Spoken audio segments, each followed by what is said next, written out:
नमस्कार दोस्तों, गार्गी क्लासेस पर आपका स्वागत है। डेट आज की 22 जुलाई 2022। देख लेते हैं इंडियन एक्सप्रेस की इंपॉर्टेंट न्यूज़ जो अभी हम इस वीडियो में डिस्कस करेंगे। फर्स्ट न्यूज़ तो आपको पता ही है, प्रेसिडेंट इलेक्शन के रिजल्ट्स आ चुके हैं। रिजल्ट आपको पता है, द्रौपदी मुर्मू जी जो कि एनडीए की तरफ से कैंडिडेट थी वो जीत गई। बेसिकली इनको टोटल जितने वोट कास्ट हुए थे उनमें से 64.03% वोट्स मिले हैं, ठीक है ना। तो और यशवंत सिन्हा जी को बचे हुए वोट्स थे वो मिल ही गए। केवल 53 वोट्स ऐसे थे जो कि इनवैलिड कंसिडर किए गए। दूसरी चीज़, क्रॉस वोटिंग देखने को मिली। इसका मतलब कि जितना एक्सपेक्ट किया गया था कि द्रौपदी मुर्मू जी को कितने वोट मिल जाएंगे, ठीक है, एमपीज़ के, एमएलएज़ के, उनसे उनके कंपैरिजन में इनको 17-18 वोट एक्स्ट्रा मिले हैं, ठीक है। तो ऐसे में बताया जा रहा है कि क्रॉस वोटिंग हुई है। एनडीए के कैंडिडेट को वोट दिए गए हैं दूसरे पॉलिटिकल पार्टीज़ के कुछ कैंडिडेट्स के द्वारा, जो भी इलेक्शन में पार्टिसिपेट करने वाले लोग थे उनके द्वारा, ठीक है। ये 15th प्रेसिडेंट होंगी। ओथ सेरेमनी होगी 25 जुलाई को। इनको शपथ ओथ कौन दिलाएगा? हमारे जो चीफ जस्टिस ऑफ इंडिया है एनवी रमन्ना जी, वो दिलाएंगे, ठीक है। और ये आपको ध्यान होना चाहिए कि प्रेसिडेंट का जो इलेक्शन होता है उसका मेथड क्या है हमारे यहाँ पे? Proportional representation by means of single transferable vote. सीधी ये लाइन आपको याद रखनी है, ठीक है। इसके अलावा देखा जाए तो कल हमने एक एक्सप्लेन पेज डिस्कस किया था जिसमें एक 25 साल की लेडी ने अपनी तरफ से रिक्वेस्ट डाली थी दिल्ली हाई कोर्ट में कि जी मैं जिससे शादी करना चाह रही थी उसने शादी करने से मना कर दिया, तो अब मेरे पेट में जो बच्चा है उसको मैं अबॉर्ट करवाना चाहती हूँ क्योंकि फिर बाद में स्टिग्मेटाइज कर दिया जाएगा सोसाइटी में, मुझे बहुत ज़्यादा प्रॉब्लम का सामना करना पड़ेगा। तो दिल्ली हाई कोर्ट ने तो डिनाई कर दिया था इसके लिए, पर सुप्रीम कोर्ट ने अब अलाउ कर दिया है उस अबॉर्शन के लिए, ठीक है। तो ये एक पॉइंट यहाँ पर था, उसका डिटेल हमने पूरा देख लिया है, प्रीवियस डिस्कशंस में जाके देख लेना कि अबॉर्शन लॉ का मतलब क्या है एक अनमैरिड वुमेन के लिए। क्योंकि सुप्रीम कोर्ट ने सीधी ये बात कही कि जब अबॉर्शन के लिए अलाउ किया हुआ है 24 वीक्स के लिए, उसमें मैरिड या अनमैरिड का मुद्दा नहीं आना चाहिए। मतलब वहाँ पर सीधी क्लियर बात है कि मैरिटल स्टेटस चेंज हो गया, ठीक है, प्रेगनेंसी कंसीव होने के बाद में, तो उस केस में अगर 20 से 24 हफ्ते की प्रेगनेंसी है तो 2 डॉक्टर बैठ करके डिसाइड कर लेंगे कि हाँ जी अबॉर्शन अलाउ करना है कि नहीं। जब अनमैरिड वुमेन का भी मैरिटल स्टेटस चेंज हो रहा है, क्योंकि पहले बंदे ने कह दिया कि शादी करूंगा, फिर बाद में शादी नहीं करता है, तो इस केस में है तो प्रॉब्लम वो की वही ना कि मना कर दिया, है ना। तो उस तरीके से बोले यहाँ पर मैरिड हो या अनमैरिड हो मुद्दा वही है, तो अलाउ किया जाए 24 वीक्स पे भी अबॉर्शन को। तो ये है पॉइंट यहाँ पे। वैसे तो हमने इसको डिटेल में प्रीवियस डिस्कशंस में देख लिया, तो हम ज़्यादा डेप्थ में नहीं जाएंगे। फिर एक न्यूज़ हो रहा है कि जो Indian institute of management IIMs है ना, वहाँ पर SC/ST स्टूडेंट्स जो एडमिशन लेते हैं PhD कोर्सेज़ के लिए, उनका जो नंबर है वो बहुत कम देखने को मिल रहा है जितना रिजर्वेशन मिला हुआ है। जैसे कि रिजर्वेशन की बात करें तो SC को मिला हुआ है 15%, ST को मिला हुआ है 7.5%, बैकवर्ड क्लासेस को मिला हुआ है 27%, OBCs को।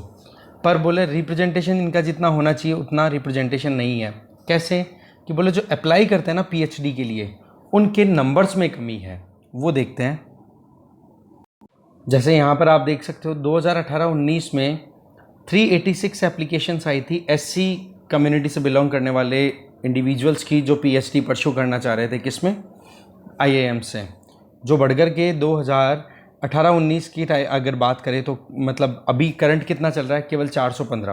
बोला ये जो पूल है ना इसमें कमी आ रही है, मतलब जो PhD के लिए एनरोल करने वाली एप्लीकेशंस हैं उनकी कमी है। बोले ST कम्युनिटी में भी बोला 88 आई थी 2018-19 में, जो कि बढ़कर के अभी सोई हुई है, ये भी ज़्यादा नहीं हुई है। दूसरी तरफ OBCs की बात करें तो 619 से 1023 हो गई, इनमें थोड़ा इंक्रीमेंट अच्छा है। और जनरल कैटेगरी में जो लोग अप्लाई करते हैं उनके नंबर्स की बात करो तो 2018-19 में 3103 कैंडिडेट्स ने अप्लाई किया था PhD के लिए, ठीक है, जो कि 2021-22 में बढ़कर के 3799 हो गए। तो कुल मिला के SC और ST इनका जो एप्लीकेशन का नंबर है इसी पूल में से तो सेलेक्ट किया जाएगा ना कितने लोगों को फिर PhD के लिए अलाउ किया जाएगा। तो बोला एप्लीकेशंस ही कम आ रही हैं, तो इन एप्लीकेशंस को इम्प्रूव कराने के लिए यहाँ पर मुहिम चल रही है। क्योंकि सवाल था लोकसभा में, राज्यसभा में, पार्लियामेंट का जो सेशन चल रहा है वहाँ पर ये पूछा गया था कि IIMs में क्या रिप्रेजेंटेशन है SC/ST कम्युनिटी का, तो ये रिप्रेजेंटेशन यहाँ से आता है।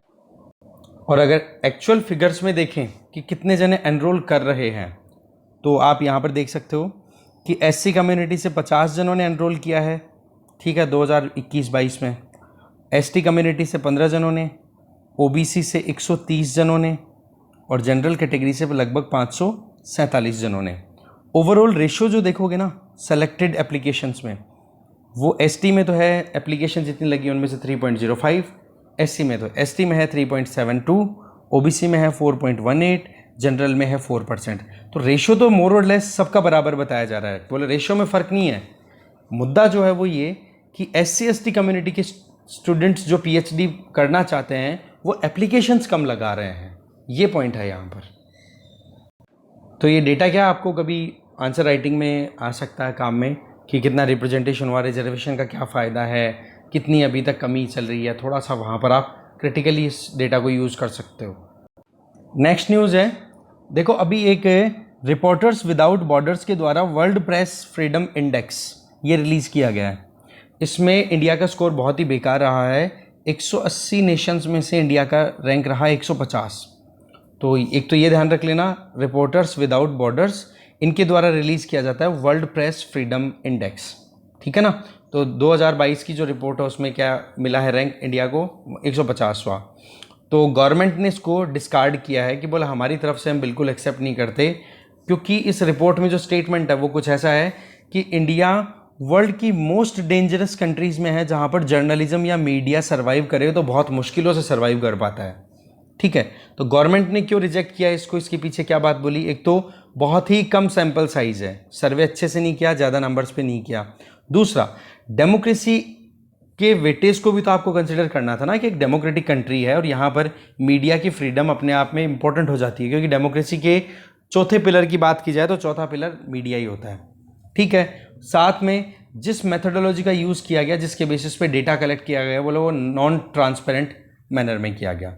साथ में जो ब्रॉडकास्ट मिनिस्टर हैं अनुराग ठाकुर, उन्होंने जब इस सवाल का जवाब दे रहे थे कि हाँ जी क्या परफॉर्मेंस रही है इंडिया की क्या नहीं, तब उन्होंने कहा कि प्रेस काउंसिल ऑफ इंडिया में 1978 में स्टैब्लिश कर लिया गया था।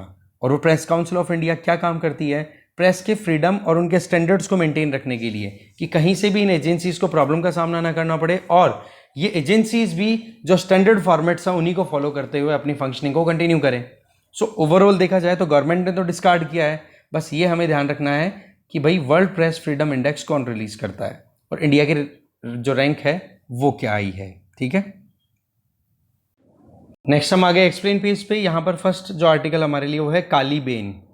अभी बेसिकली क्या हुआ, पंजाब के चीफ मिनिस्टर भगवंत मान, उनको अभी अब दिल्ली में अपोलो हॉस्पिटल में एडमिट कराना पड़ा, कारण कि इन्होंने एक गिलास भर पानी का काली बेन, ये रिवरलेट मतलब छोटी रिवर है, ठीक है, यूँ मानो बड़ा सा नाला, ठीक है, बरसात के मौसम में जो चल जाता है, उससे पानी लेकर के और इन्होंने पी लिया, ठीक है।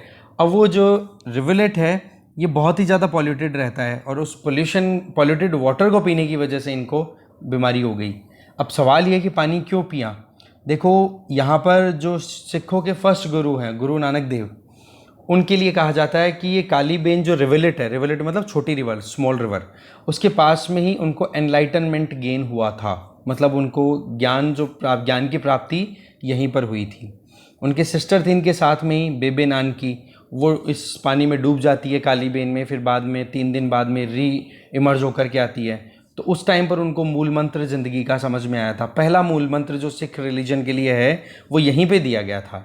इस तरीके से काली बेन जो रिवरलेट है ये अपने आप में बहुत इंपॉर्टेंट कंसिडर होता है रिलीजियस पॉइंट ऑफ व्यू से देखा जाए तो, अगर सिखिज़म में देखें। ये 165 किलोमीटर का एक रिवरलेट है, दैट मीन छोटी स्ट्रीम है, वाटर स्ट्रीम है, जो कि होशियारपुर वही पंजाब वाले एरिया में फ्लो होती है। अल्टीमेटली वो पानी जा करके किस में डाल देती है, ब्यास और सतलुज रिवर का जो कॉन्फ्लुएंस है कपूरथला में, वहाँ जा कर के पानी अपना डाल देती है। अब ये पानी पॉल्यूटेड क्यों है, देखो इसके आसपास में 80 के लगभग गांव बता रहे हैं, और वो गांव से क्या है वेस्ट वाटर और सारा इंडस्ट्रियल वेस्ट सब कुछ उसमें डाल दिया जाता है, इसलिए इसका कलर हो गया पानी का काला, और इसीलिए इसको बोल देते हैं काली बेन, ठीक है, ब्लैक रिवरलेट, इसी को बोलते हैं काली बेन। ओके, सो ओवरऑल ये पॉल्यूशन तो था, पर सवाल ये है कि पानी क्यों पिया। देखो इसके लिए क्लीनिंग के लिए पहले से 2000 के टाइम से काली बेन को क्लीन करने के लिए पहले से एक प्रोग्राम चल रहा था, जिसमें बहुत हद तक वाटर पॉल्यूशन को कंट्रोल किया जा चुका था। इवन आप देखोगे कि इस कालीबेन मॉडल को अडॉप्ट करने के लिए मतलब गवर्नमेंट ने अपनी तरफ से मंजूरी दे दी थी और अडॉप्ट भी किया गया था। National mission for clean Ganga, Ganga के रिजुविनेशन के लिए, गंगा की सफाई के लिए ये जो कालीबेन मॉडल है ना, इसको अपनाया गया कि कैसे रिवर्स को साफ किया जा सकता है। ठीक है ना। तो आप खुद देख सकते हो कि कितना पोल्यूशन था, उस पोल्यूशन को ठीक किया गया, पर उसके बावजूद भी उसके पानी को पीने के बाद में पंजाब के चीफ मिनिस्टर की तबीयत खराब हो गई। ठीक है। हर साल बहुत सारी मछलियां मर जाती है। क्यों? क्योंकि वहां पर जो बायोलॉजिकल ऑक्सीजन डिमांड है उस पानी की, वो ज़्यादा हो जाती है। पोल्यूशन ज़्यादा हो गया तो वहाँ पर ऑक्सीजन डाइल्यूजन कम, तो फिर वहाँ पर डिमांड ऑक्सीजन की ज़्यादा होगी। अब जो एनिमल्स होंगे वो ऑक्सीजन वहाँ पे नहीं ले पाएंगे, पानी में तो मर जाएंगे, वो ऑक्सीजन की कमी हो जाती है उस पानी में। तो इस तरीके से ये कालीबेन है, ये थोड़ा सा न्यूज़ में है अभी। ठीक है। बाकी तो चीज़ें जो थी वो बताई दी मैंने। ठीक है, आगे चलते हैं। नेक्स्ट देखो, एक्सप्लेन पेज से ही है। SC/ST कम्युनिटी के खिलाफ में जो क्राइम्स हैं उनमें थोड़ी बढ़ोतरी देखने को मिली है, तो उस पॉइंट ऑफ व्यू से एक बार नज़र डालते हैं। तो देख लो, यहाँ पर आप देख सकते हो कि SC कम्युनिटी के खिलाफ में 2018 में लगभग 42,793 क्राइम्स के केसेस थे वो हुए, जिनको रजिस्टर कराया गया, जो कि बढ़कर के 2020 में कितने हो गए? 50,291। इसका मतलब SC कम्युनिटी के खिलाफ में जो क्राइम्स है वो बढ़ गए। ST में भी एग्जैक्टली आप देखो 2018 से 2020 के कंपैरिजन में 6528 से बढ़कर के 8272 हो गए। ओके। फिर सवाल आता है कि SC कम्युनिटी के खिलाफ में क्राइम किस स्टेट में ज़्यादा है? तो इसका आंसर है सबसे ज़्यादा यूपी में और दूसरे नंबर पे बिहार में। ST के खिलाफ देखोगे तो सबसे ज़्यादा MP में और दूसरे नंबर पे राजस्थान में। ये बस थोड़ा सा नज़र डालना था। SC/ST कम्युनिटी के ऊपर कभी लिखना हो तो रिजर्वेशन वाला IIM जो इंडियन इंस्टीट्यूट ऑफ मैनेजमेंट है उसके लिए भी आपके पास में डेटा अवेलेबल हो गया, और ये क्रिमिनल रिकॉर्ड है वो भी हमारे पास में भी अवेलेबल हो गया। बेसिकली होम मिनिस्ट्री के द्वारा ये डेटा रिलीज़ किया गया था जब क्वेश्चन पूछा गया था। अनस्टार्ड क्वेश्चन था। अनस्टार्ड का आंसर कैसे जाता है? लिखित में दिया जाता है। स्टार्ड क्वेश्चन होते हैं वो ओरली क्वेश्चन होते हैं, ओरली उनका आंसर होता है, जिसमें सप्लीमेंट्री क्वेश्चन भी पूछे जा सकते हैं पार्लियामेंट्री प्रोसीडिंग की अगर हम बात करें तो। ठीक है। तो पार्लियामेंट्री प्रोसीडिंग के बारे में एक बार जरूर पढ़ लेना, क्योंकि मानसून सेशन चल रहा है, थोड़ा सा अपडेट हो जाओगे। ठीक है, आगे चलते हैं। अब देखो, डॉलर आपको पता है लगातार एप्रिशिएट कर रहा है रुपी और बाकी अदर करेंसीज के कंपैरिजन में। तो यहाँ पर सवाल ये आता है कि अभी क्या किया जाए, इन्वेस्टर्स क्या कर सकते हैं? तो इन्वेस्टर्स क्या कर सकते हैं वो तो हमारे लिए इंपॉर्टेंट नहीं है, पर इन्वेस्टर क्या क्या करते हैं वो हम जान लेते हैं। देखो, इंडियन इन्वेस्टर्स जो हैं वो बाहर, मान लो कि न्यूयॉर्क में या फिर आउट ऑफ इंडिया किसी भी, जैसे हम फॉरेन पोर्टफोलियो इन्वेस्टमेंट की बात करते हैं ना, बाहर के इन्वेस्टर्स इंडिया में इन्वेस्ट करें, एग्जैक्टली वैसे ही इंडिया के इन्वेस्टर्स बाहर के मार्केट्स में भी इन्वेस्ट करते हैं, बाहर की कंपनियों के शेयर में भी इन्वेस्ट किया करते हैं। तो वो इन्वेस्टमेंट के तरीके हम बात कर रहे हैं सीधा, ज़्यादा इधर उधर दिमाग ना लगा करके। एक तो होता है डायरेक्ट इन्वेस्टमेंट का तरीका। इसमें क्या है कि RBI ने LRS लिबरलाइज्ड रेमिटेंस स्कीम अपनी फिक्स कर रखी है। उसमें क्या है कि एक इंडिविजुअल एक फाइनेंशियल ईयर में $2.5 लाख से ज़्यादा इंडिया से बाहर नहीं ले जा सकता, चाहे फिर वो कैपिटल अकाउंट के हिसाब से लेके जाए, चाहे करंट अकाउंट के हिसाब से लेकर के जाए। कुल मिलाकर के इंडिया से आउटफ्लो एक इंडिविजुअल कितने डॉलर्स का कर सकता है एक फाइनेंशियल ईयर में? $2,50,000, रुपी नहीं है, डॉलर्स। तो इस केस में अभी क्या ट्रेंड देखने को मिल रहा है? देखो, जो इंडियंस पैसा निकाल करके ले जाते हैं बाहर और फिर बाद में वहाँ इन्वेस्ट कर रहे हैं ना, उसका ट्रेंड देखो आप। 2020-21 में कितना लेकर के गए थे वो? $471.8 मिलियन, जो कि बढ़कर के 2021-22 में कितना हो गया? $746.57 मिलियन। इसका मतलब ज़्यादा पैसा अभी इन्वेस्टमेंट के लिए इंडिया से बाहर ले जाया जा रहा है। और पैसा इन्वेस्ट भी किस में करते हैं? शेयर मार्केट में और डेट मार्केट। दैट मीन्स वो उधार वाले में, बॉन्ड में इन्वेस्ट कर देते हैं। इक्विटी का मतलब शेयर मार्केट हो गया, डेट का मतलब हो गया बॉन्ड्स। इसके अलावा एक प्लेटफॉर्म और है IFS, 1 सेकेंड, IFSC प्लेटफॉर्म। इसमें क्या होता है कि इंडिया के जो इन्वेस्टर्स हैं अब वो USA की 50 लीडिंग कंपनीज में सीधा इन्वेस्ट कर सकते हैं। और इन्वेस्टमेंट करने के लिए जो मेन प्लेटफॉर्म है वो कहाँ पर है? गुजरात की जो गिफ्ट सिटी है ना, वहाँ पर NSE इंटरनेशनल एक्सचेंज में। कब से शुरू हुआ है ये? 3 मार्च से। अभी इस 3 मार्च से स्टार्ट हुआ है। ठीक है ना। तो अब इंडियन इन्वेस्टर्स USA की कंपनी में सीधा इन्वेस्ट कर सकते हैं। ठीक है। इसका मतलब USA की कंपनीज के स्टॉक्स में सीधा पैसा लगाना। NSE IFSC प्लेटफॉर्म के थ्रू, जो कि गिफ्ट सिटी अहमदाबाद में लोकेटेड है। ठीक है। इसका मतलब हो गया Amazon, Alphabet, Tesla, Meta, Microsoft, Netflix, Apple, Walmart, इन सारी कंपनियों में कोई इन्वेस्ट करना चाहे तो यहाँ से गिफ्ट सिटी में ये जो NSF जो है, नेशनल स्टॉक जो एक्सचेंज है, NSE का इंटरनेशनल स्टॉक एक्सचेंज है, उसके थ्रू आप आराम से इन्वेस्ट कर सकते हो। तो दो तरीके हो गए कि इंडियंस कैसे बाहर की कंपनियों में इन्वेस्ट कर सकते हैं। तीसरा तरीका है म्यूचुअल फंड। ये सबसे ज़्यादा पॉपुलर है। इसमें क्या होता है, फंड ऑफ फंड्स का कॉन्सेप्ट काम करता है। इसमें क्या है कि जिन भी इंडियन इन्वेस्टर्स को पैसा लगाना है वो क्या करते हैं, एक साथ इकट्ठा कर लेते हैं पैसे को। और वो पैसा इकट्ठा करने वाला कौन है, Indian asset management company, AMCs बोलते हैं उनको। वो पैसा इकट्ठा कर लेते हैं, जो भी इंडियन इन्वेस्ट करना चाहते हैं वो जब पैसा इन्वेस्ट करेंगे तो उनको रेगुलेट करने की भी जरूरत होती है। तो किसके अंडर, किसके रेगुलेशन के अंडर काम करते हैं वो, AMCs, SEBI के अंडर में। फिर वो पैसा ले जा करके और बाहर की कंपनियों में वो इन्वेस्ट कर सकते हैं। ठीक है, तो इस तरीके से क्या हो गया, म्यूचुअल फंड्स के थ्रू भी इन्वेस्टमेंट किया जा सकता है। म्यूचुअल फंड में भी क्या होता है, यही तो होता है ना कि थोड़ा थोड़ा हम 500 के, कोई 5 लाख, कोई 500, कोई 5,000 रुपए ऐसे डाल देता है। मान लो रिलायंस के इक्विटी में या डेट म्यूचुअल फंड में आपने पैसा डाल दिया, तो फंड मैनेजर होगा वो अपने हिसाब से फिर वो पैसे को एक साथ बल्क में मैनेज करेगा, किधर से ज़्यादा मुनाफा कमाया जा सकता है, कहाँ से नहीं। फिर जो वो जो इन्वेस्ट किया उसके हिसाब से लोगों को रिटर्न मिल जाता है। एग्जैक्टली यही चीज़ यहाँ पर एप्लीकेबल होती है। इसमें क्या होता है कि जो इंडियन एसेट मैनेजमेंट कंपनी है, AMCs है, उनके पास में पैसा आ गया सारा, ठीक है, और वो पैसा इकट्ठा होने के बाद में ये फंड ऑफ फंड्स जो हैं वो यही होते हैं। इनके पास में सारा इंडियंस का पैसा आ गया, अब फिर वो ले जा करके इंटरनेशनल मार्केट में इन्वेस्ट कर देंगे। अब वो इन्वेस्टमेंट में इनको टेंशन कम लेनी पड़ती है। क्यों? क्योंकि इंटरनेशनल मार्केट की बात करो तो हम किस तरफ जाएंगे भाई, हमारे म्यूचुअल फंड वाले जिन लोगों ने पैसा इन्वेस्ट किया है और ये जो AMCs हैं ये इन्वेस्ट कहाँ करेंगे ले जाकर के पैसा, स्टेबल मार्केट्स में, डेवलप्ड कंट्रीज़ में। तो वहाँ पर रिस्क फैक्टर भी कम होता है। क्यों? फ्लक्चुएशन कम होता है। इंडिया जैसे डेवलपिंग कंट्रीज़ में तो क्या है, कभी सेंसेक्स ऊपर गया, कभी एकदम से नीचे गया, कभी शेयर डाउन गए, कभी अप गए, ये फ्लक्चुएशन बहुत ज़्यादा रहता है। वहाँ पर फ्लक्चुएशन का रिस्क कम रहता है। तो ऐसे में इनको ज़्यादा मॉनिटरिंग नहीं करनी पड़ती, बस पैसा इन्वेस्ट करते हैं और हफ्ते 2 हफ्ते में एक बार चेक करते हैं कि कितना क्या चल रहा है वहाँ पर। इसके लिए देखो ज़्यादा फोकस किस पे करते हैं, ये म्यूचुअल फंड जिनको हम बोल रहे हैं फंड ऑफ फंड्स, ये एक तो न्यूयॉर्क एक्सचेंज पे और नेस्डेक पे, वही इंटरनेशनली एक्सेप्टेबल या इंटरनेशनली फेमस जो भी कंपनियां जहां पर भी लिस्टेड हैं, जो कि न्यूयॉर्क एक्सचेंज और USA के एक्सचेंज पे लिस्टेड होंगी, जैसे हमारे यहाँ पर सेंसेक्स और निफ्टी होता है ना, उस तरीके से वहाँ पर भी है क्या, न्यूयॉर्क स्टॉक एक्सचेंज और या फिर हम कह सकते हैं नेस्डेक, दोनों हैं। तो दोनों में फिर वहाँ पर ये म्यूचुअल फंड वाले पैसा लगाते हैं, जितना मुनाफा बनता है उनको इन्वेस्टर्स को उनके रेशियो इन्वेस्टमेंट के हिसाब से डिवाइड करके दे दिया जाता है। अब सवाल ये है कि म्यूचुअल फंड वाले कितना इन्वेस्ट कर सकते हैं। सीधा सा फंडा है, RBI ने कैपिंग कर रखी है कि $7 बिलियन से ज़्यादा म्यूचुअल फंड्स इंडिया से निकाल करके बाहर किसी और कंट्री के स्टॉक एक्सचेंज में नहीं लगा सकते। एक म्यूचुअल फंड $7 बिलियन मैक्सिमम लगा सकता है, उससे ज़्यादा नहीं। इस पे बहुत ज़्यादा बवाल भी मचा था कि एक्सपेंड कर देना चाहिए, वो होना चाहिए, पर नहीं, ऐसा कुछ नहीं है। पर एक चीज़ ध्यान रखना कि ज़्यादातर जो म्यूचुअल फंड्स इंडियन मनी को ले जा करके, मनी वो इसलिए बोल रहा हूँ क्योंकि ये करेंसी किस में हो जाती है, डॉलर में, तो वो इंडियन मनी को निकाल करके वहाँ इन्वेस्ट करते हैं इक्विटी में। ठीक है, मतलब स्टॉक एक्सचेंज में पैसा डालेंगे, बॉन्ड मार्केट में नहीं डालते हैं। क्यों? क्योंकि बॉन्ड मार्केट जो है ना, बॉन्ड मार्केट आपको पता है डेट इंस्ट्रूमेंट होता है, उधार लेने का तरीका होता है। बॉन्ड मार्केट तो उल्टा इंडिया में 3 से 4% ज़्यादा रिटर्न देता है as compare to developed countries. तो बॉन्ड मार्केट इतना अट्रैक्टिव नहीं है फॉरेन कंट्रीज में, वहाँ पर इक्विटी मार्केट अट्रैक्टिव है। क्यों?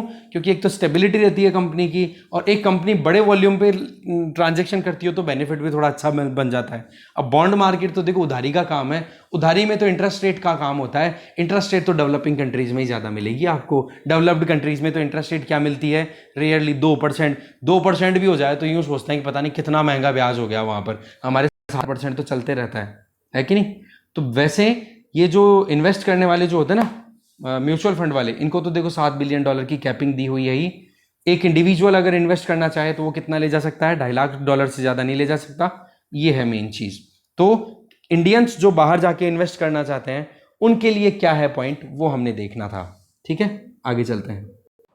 नेक्स्ट है इकोनॉमी पेज पे, देखो सस्टेनेबल हॉलीडे को प्रमोट करने के लिए अब न्यू टूरिज्म पॉलिसी आने वाली है, जिसमें गवर्नमेंट का टारगेट ये है कि देखो टूरिज्म हमारे यहाँ पर बढ़ेगा। जितना अभी टूरिज्म का लेवल है बोलो उससे 7 गुना टूरिज्म हो जाएगा 2047 आते आते। तो ऐसे में हमें यहाँ पर टूरिज्म को प्रमोट करने के लिए स्किल डेवलपमेंट पे ध्यान देना होगा, प्राइवेट सेक्टर को एंगेज करने की ज़रूरत है, और sustainability that means green initiatives लेने पड़ेंगे, जिससे कि टूरिस्ट अगर आए तो वो परेशान भी ना हो और लंबे समय तक हम हमारे टूरिज्म को आगे से आगे बढ़ा सकें। 2027 तक ये बताया जा रहा है कि 2047 तक लगभग $1 ट्रिलियन का मार्केट हो जाएगा टूरिज्म का इंडिया का। तो उसके लिए देखो फिर पॉलिसी अपने आप को बनाने की ज़रूरत पड़ेगी ही, बस उसी पर ध्यान दिया जाए। अब देखने वाली बात यह है कि गवर्नमेंट कितने दिनों में ये पॉलिसी अनाउंस करती है। नेक्स्ट है, देखो नीति आयोग ने एक इनोवेशन इंडेक्स रिलीज किया है, ठीक है, NITI Aayog India innovation index 2021। इसमें 17 मेजर स्टेट्स में से टॉप 3 स्टेट्स की बात करें तो कर्नाटका, तेलंगाना और हरियाणा ने टॉप किया है, और बॉटम की बात करें तो छत्तीसगढ़, उड़ीसा और बिहार ने बॉटम रैंक प्राप्त की है। इसमें क्या है कि स्टेट ने कितना कुछ कैपेसिटी डेवलपमेंट की है इनोवेशन को प्रमोट करने के लिए, इनोवेटिव इकोसिस्टम कितना डेवलप किया है, ठीक है। तो नीति आयोग के द्वारा रिलीज किया है। फर्स्ट रैंक कर्नाटका, दूसरा तेलंगाना, फिर हरियाणा। इसके हिसाब से अगर दूसरी तरफ देखें, जो बॉटम है उनमें सबसे बुरी परफॉर्मेंस रही है बिहार की, उससे थोड़ी अच्छी रही है उड़ीसा की, उससे थोड़ी अच्छी रही है छत्तीसगढ़ की। मतलब 17वीं रैंक किसको मिली है? बिहार को, 16वीं रैंक उड़ीसा को और 15वीं रैंक छत्तीसगढ़ को। बस फर्स्ट शुरुआती 3 और लास्ट के 3 हैं, बस ठीक है, इतना एनफ है हमारे लिए। नेक्स्ट न्यूज़ इतनी सी है कि देखो फॉरेन पोर्टफोलियो इन्वेस्टमेंट थोड़ा सा बढ़ा है, इसलिए रुपी थोड़ा सा बाउंस कर पाया है। अभी फिलहाल डॉलर के कंपैरिजन में 4 पैसा राइज हुआ है रुपए का, अगर वैल्यू देखी जाए तो, पर इससे ज़्यादा कुछ फ़र्क नहीं है। देखने वाली बात यह है कि लॉन्ग टर्म में एफपीआई जितना आएगा उतना अच्छा है।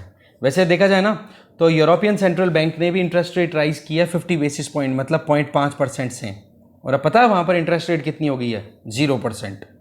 अब आप देखो कि 0% हो रही है, हद हो गई भाई। डेवलप्ड कंट्रीज़ में लोग पैसा खर्च करने तक रुक चुके हैं, फंस चुकी है उनकी इकोनॉमीज़। वहाँ के बैंक है ना पैसा दे रहे हैं उनको कि लो ये पैसा तुम खर्च करो, टेंशन मत लो, ईएमआई की लोड ही मत लो तुम। तो ये हाल है वहाँ पर। तो डिपॉजिट रेट है वो 0% है। 0% का मतलब जितना पैसा डिपॉजिट करेंगे उतना का उतना पैसा उनको रिटर्न मिल जाएगा जब भी वो निकलवाएंगे उस अमाउंट को। पर सवाल यहाँ पर क्या आ रहा है कि वहाँ पर ये भी बहुत ज़्यादा है, क्योंकि इन्फ्लेशन जो है वो कई सालों की हाईएस्ट लेवल पे चल रही है। और देखो ये इंटरेस्ट रेट जो राइज की है ना यूरोपियन सेंट्रल बैंक ने, वो पिछले 11 सालों में पहली बार की है। मतलब इतना ज़्यादा वहाँ पर मनी सर्कुलेट करवाने के लिए। अब तभी तो मैं बोल रहा था ना अभी कि डेट इंस्ट्रूमेंट में डेवलप्ड कंट्रीज़ में रिटर्न अच्छा नहीं मिलता, क्योंकि गवर्नमेंट अगर उधार लेगी तो उधार तो ब्याज की दर तो कहीं ना कहीं मोर और लेस रेगुलेटेड रहती है। अब यहाँ पर 0% तो डिपॉजिट रेट आपकी चल रही है, तो लोगों से आप उधार लोगे तो क्या दोगे उनको? कुछ ही नहीं देते। जबकि हमारे यहाँ पे 5%, 6%, बॉन्ड यील्ड देखो 6-7% तक चलती रहती है। तो वहाँ पर रिटर्न अच्छा आता है इंडिया में, डेवलपिंग कंट्रीज़ में। जबकि दूसरी तरफ बैंक ऑफ जापान अभी भी अकोमोडेटिव स्टांस पे चल रहा है। क्यों? वहाँ की इकोनॉमी में रिसेशन के डर हैं। अभी भी वहाँ पर डिमांड उतनी उस मार्क तक नहीं पहुँची है जिस मार्क तक कोविड से पहले थी। ये Shinzo Abe, former prime minister जो कि अब नहीं रहे हैं, वो जापान के जब प्राइम मिनिस्टर थे ना, तो उन्होंने अबेनॉमिक्स लगाई थी। अबेनॉमिक्स का मतलब लोगों के अकाउंट में पैसा होना चाहिए, जितना वो पैसा खर्च करेंगे उतनी इकोनॉमी बनेगी, क्योंकि ये सैचुरेशन पे जा चुकी हैं डेवलप्ड इकोनॉमीज। इसीलिए तो इंडिया, चाइना इस तरफ देख रहे हैं नज़र उठा उठा करके, अफ्रीकन कंट्रीज़ की तरफ नज़र गाड़ रहे हैं कि भाई यहाँ पर मार्केट है, यहाँ से हम पैसा कमाएंगे। ये कंपनियाँ तभी तो आई है यहाँ उठ करके, क्योंकि वहाँ पर जितना उनको करना था ना एंजॉय, जितना खरीदारी करनी थी वो करके थक चुके हैं। अब हमारे जैसे कंट्रीज़ में, और यार मुझे अभी तो मैंने अभी तक तो कार ही नहीं खरीदी, अब खरीदूंगा मैं तो मेरी ज़िंदगी में। तो वो जो चीज़ें हैं ना, उन एक्सपेक्टेशंस को ध्यान में रखते हुए मार्केट दिखता है उनको कि यार यहाँ पर पैसा है, इसलिए वो इंडिया जैसे कंट्रीज़ की तरफ रुक करके बैठी हुई हैं। कुल मिला के बात यह है, ईसीबी ने इंटरेस्ट रेट राइज कर दी, बैंक ऑफ जापान ने इंटरेस्ट रेट राइज नहीं की है। ईसीबी ने क्यों कर दी? क्योंकि इन्फ्लेशन बढ़ रही है। और साथ में आपको पता है रशिया यूक्रेन वॉर का भी इंपैक्ट वहाँ पर कहीं ना कहीं देखने को मिल रहा है यूरो जोन में। ईसीबी का मतलब यूरोपियन सेंट्रल बैंक। उसकी चेयर कौन है? प्रेसिडेंट कौन है? Christina Lagarde. यहाँ पर देख सकते हो, Christina Lagarde. Okay, world page पे अगर नज़र डालें तो एक तो ये देखो, इसमें ज़्यादा डिटेल नहीं दी, पता नहीं क्या ये आधे मन से इंडियन एक्सप्रेस वाले न्यूज़ कलेक्ट करते हैं कि देखो यहाँ पे WHO ने मलेरिया के लिए पहला वैक्सीन अपनी तरफ से अप्रूव कर दिया है। अफ्रीका के 3 कंट्रीज़ में ये वैक्सीन जो है वो लगाया जाएगा। अब ये एक्सप्लेन पेज पे आ जाए, दुआएं करना इस बारे में, ठीक है, क्योंकि यहाँ पर तो एक भी डिटेल ना तो वैक्सीन का नाम दिया है ना उन अफ्रीकन कंट्रीज़ का नाम दिया है इसमें, ठीक है, पर देखते हैं 1-2 दिन में आ जाएगा मुझे जहाँ तक लग रहा है। ठीक है, तो WHO ने तो अपनी तरफ से मलेरिया का पहले वैक्सीन को अप्रूवल दे दिया है, चलो ठीक है देखेंगे। दूसरा, रशिया से जो नेचुरल गैस सप्लाई हो रही थी, जो हमने देखा था ना कि नॉर्ड स्ट्रीम 1, उसकी रिपेयर के चलते रशिया ने एक बार रोक दिया था नेचुरल गैस सप्लाई को, उसको रिज्यूम कर दिया है। पर जितनी कैपेसिटी है ना नॉर्ड स्ट्रीम 1 की गैस सप्लाई करने की, उसका केवल 40% सप्लाई ही कर रहा है। ठीक है ना, तो नॉर्ड स्ट्रीम 1 और नॉर्ड स्ट्रीम 2 ये रशिया से गैस सप्लाई के लिए तैयार की हुई गैस लाइन्स हैं, जिसमें नॉर्ड स्ट्रीम 1 में तो पहले से सप्लाई हो रही थी। नॉर्ड स्ट्रीम 2 में 2022 में गैस सप्लाई स्टार्ट होनी थी, पर रशिया ने यूक्रेन पर अटैक कर दिया, तो उसको फिर वहीं पे सस्पेंड कर दिया, बोला नॉर्ड स्ट्रीम 2 को तो हम नहीं चालू करेंगे। पर देखा जाए तो यूरोपियन अगर एनर्जी की बात करें तो Europe energy point of view से बहुत ज़्यादा डिपेंडेंट है किस पे, रशिया पे। ओके, तो नॉर्ड स्ट्रीम 1, नॉर्ड स्ट्रीम 2 एक बार मैप देख लेते हैं, फिर उसी के साथ हमारा डिस्कशन भी खत्म हो जाएगा। फिर बची हुई जो न्यूज़ है वो आप देख लेना रात को, जब मैं न्यूज़पेपर शेयर कर दूँ, हाईलाइट कर दिया है मैंने बची हुई न्यूज़ को।